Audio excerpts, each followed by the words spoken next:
नमस्कार सभी वास्तुशास्त्र प्रेमियों को वास्तु रविराज यानी डॉक्टर रविराज अहिर राव का नमस्कार। हमारे घर का लिविंग रूम, बैठक स्थान बहुत ही महत्वपूर्ण जगह है। जैसे कहा जाता है कि first impression is a last impression. जब भी कोई हमारे घर में आता है तो जैसे ही प्रवेश द्वार से घर में वो प्रवेश करते हैं तो पहली नज़र, उनकी पहली बैठक लिविंग रूम में होती है। हमारे घर के सभी सदस्य जब भी इकट्ठा बैठते हैं तो वो लिविंग रूम में ही बैठते हैं। यानी लिविंग रूम का हमारे घर में एक बहुत ही महत्वपूर्ण स्थान है। अब इसकी रचना करते समय वास्तुशास्त्र के अनुसार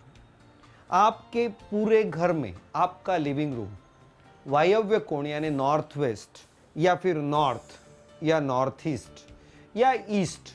इन चार दिशाओं में से किसी भी दिशा में अगर ये आपका लिविंग रूम बसा हुआ है तो वो वास्तुशास्त्र के अनुसार परफेक्टली पॉजिटिव है। अब लिविंग रूम की आंतरिक रचना करते समय यहाँ पे एक सिटिंग अरेंजमेंट होती है। एक वॉल यूनिट हो सकता है जिसमें हम शायद TV, computer, audio video system वगैरह ये कुछ रखते हैं, और शायद एक सेंटर टेबल, ऐसी कुछ रचना हमें अपेक्षित आवश्यक होती है। इसमें एक बात सबसे पहले मैं ये जिक्र करना चाहूँगा कि जो घर का मुखिया है, गृहस्वामी, उनके बैठने की जगह उस लिविंग रूम के साउथ वेस्ट रीजन में होनी चाहिए। जब भी आपके घर में मेहमान आते हैं तो आपके घर की जो भी कोई व्यक्ति उन्हें अटेंड करती है तो वह घर का प्रतिनिधि उन्हें उस साउथ वेस्ट कॉर्नर में बैठकर उनको अटेंड कर सकता है, रिसीव कर सकता है। और नेचुरली उनके बैठते समय उनकी नज़र ईशान कोण की तरफ हो, यानी साउथ वेस्ट में बैठना स्टेबिलिटी, ईशान कोण की तरफ फेस करना पॉजिटिव एटीट्यूड,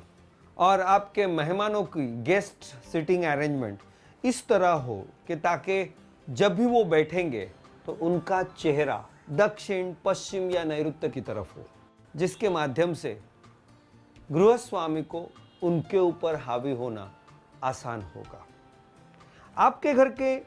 वॉल यूनिट जिसमें आप अपना टीवी, शोकेस या ऑडियो वीडियो सिस्टम रखना चाहते हैं, सबसे पहली बात तो क्या है कि ये उत्तर पूर्व ईशान कोण होने की वजह से वो बहुत ही हल्का लाइट डिज़ाइन हो और कम से कम वज़न इसमें हो, ये हमें देखना पड़ता है। साथ ही साथ वो टीवी या कंप्यूटर, मॉनिटर जो भी हम देखते हैं, वॉच करते हैं, तो वो इस तरह से रखने चाहिए ताकि टीवी देखते समय हमारा चेहरा उत्तर, ईशान या पूरब की तरफ हो। साथ ही साथ मैं ये भी कहना चाहूँगा कि शायद अगर लिविंग रूम में, खास करके भारतीय संस्कृति में, शू रैक लिविंग रूम के आसपास ही होता है, लेकिन शू रैक का असली स्थान ये वायव्य कोण में हो सकता है। लेकिन अगर वो मुनासिब या पॉसिबल नहीं है तो उत्तर से, यानी उस लिविंग रूम के ही उत्तर से वायव्य कोण की तरफ जो भी सुटेबल जगह आपको हो सकती है वहाँ पे बिठाइए। और इसी ईशान कोण में खास करके मैं ये कहना चाहूँगा कि टीवी और आपका भगवान का मंदिर दोनों साथ में रखिए, क्योंकि मुझे मालूम है टीवी देखने की या टीवी देखने वालों की संख्या बहुत ज़्यादा है और काफ़ी देर तक हम टीवी देखते हैं। तो टीवी देखते देखते अनायास अगर हमारा भगवान की तरफ भी दृष्टि जाती है तो नेचुरली उसका हमें बेनिफिट मिलेगा। तो इस तरह से लिविंग रूम की रचना करना, और ख़ास करके नॉर्थ ईस्ट रीजन में अगर वो आता है तो मैं कहूँगा सफ़ेद, ग्रीन या ऑफ वाइट, क्रीम कलर,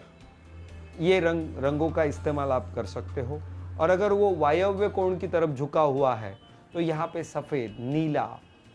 कुछ हद तक ब्लैकिश, पूर्ण रूप से ब्लैक नहीं लेकिन कुछ हद तक ब्लैकिश या ग्रेश कलर की शेड्स का इस्तेमाल पूर्ण रूप से या सिंबॉलिक रूप से आप जरूर कर सकते हैं, जिससे आपके घर का वास्तुशास्त्र के दृष्टिकोण से माहौल बहुत ही प्रसन्न होगा, जिसका फायदा वहां बैठने वालों को जरूर होगा।